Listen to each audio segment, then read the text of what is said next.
पवन सिंह काराकाट लोकसभा क्षेत्र में सिर्फ और बेटा और भाई बन के रहेगा। काराकाट की जनता सांसद है और काराकाट की जनता सांसद बनेगी और जनता डिसाइड करेगी कि विकास का क्या क्या काम करना है, वो हमको करना है। यानी कि जनता जो कहेगी वो पवन सिंह जी करेंगे।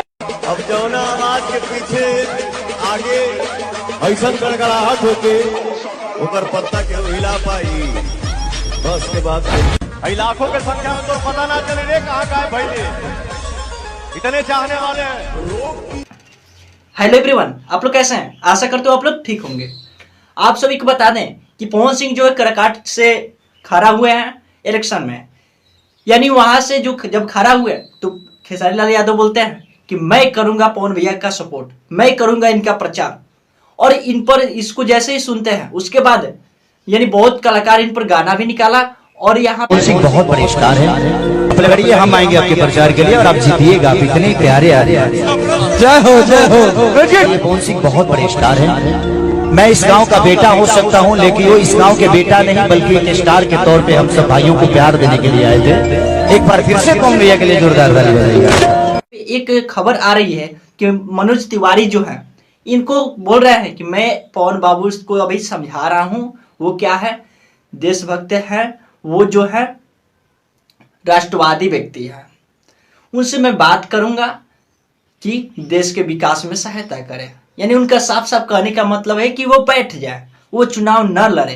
तो यहाँ से बोले पवन बाबू से बोला अभी समझावत नहीं, हम उनसे बात करब कि वो राष्ट्रवादी व्यक्ति हमें ऐसे राष्ट्र के विकास में अपन सहयोग दें। पवन सिंह उनके जवाब में कि मैं जो हूं वास्तव में देशभक्त हूं, मैं वास्तव में राष्ट्रवादी हूं। मेरा राष्ट्रवादी जो है हमारे खून में बसता है, राष्ट्रवादी जो है हमारे खून में बसता है। लेकिन हाँ, पीछे मैं नहीं हट सकता। जब मेरा कदम आगे बढ़ गया है तो पीछे नहीं हट सकता। रही बात मनोज भैया की, तो मनोज तिवारी जी हमारे बड़े भाई हैं, मैं उनका सम्मान करता हूं, लेकिन काफी दिनों से हमारी उनकी वार्तालाप नहीं हुई है। हाँ, एक बात जरूर कहूंगा, रही बात राष्ट्रवादी की, तो राष्ट्रवादी मेरे खून में है। राष्ट्रवादी मैं था, हूं और आजीवन राष्ट्रवादी रहूंगा। लोग कहते हैं कि पवन सिंह जी स्वाभिमान से समझौता नहीं करते, खुद पवन सिंह जी ने भी ये कहा है। तो पवन सिंह जी अब चुनावी मैदान में उतर चुके हैं, तो यहाँ से वापस होने की तो बात ही नहीं बनती।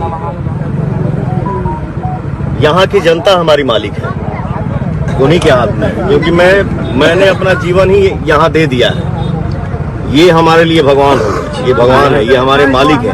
इनका जो आदेश होगा मैं वही करूंगा। बाकी बैक होने का काम न मैं जीवन में कभी किया हूँ और ना ही कर पाऊंगा। जी त्यासी है निर्दलीय। मनीष कश्यप समझे हो हमें? आपको बता दें कि मनीष कश्यप भी ऐसे ही झूठा वादा किए थे, बोले थे 5 साल तक आपका ये मनीषवा किसी भी पार्टी में जाकर नहीं सटेगा। 5 साल का महाराज 2 महीना भी नहीं हुआ जाकर सट गए बीजेपी में।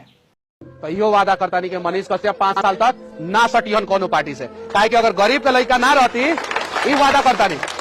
जब हम उ लोग के दरवाजा पे गए नहीं, वो लोग हमरा के दरवाजा से भगा दिलक, भगैलक ना, तबे ना आज निर्दलीय लड़ता नहीं। तो चुनाव जीतला के बाद 5 साल तक हम कोनो पार्टी से ना सटन, ये वादा करते हैं। 5 साल तक हम कोनो पार्टी से ना मिले।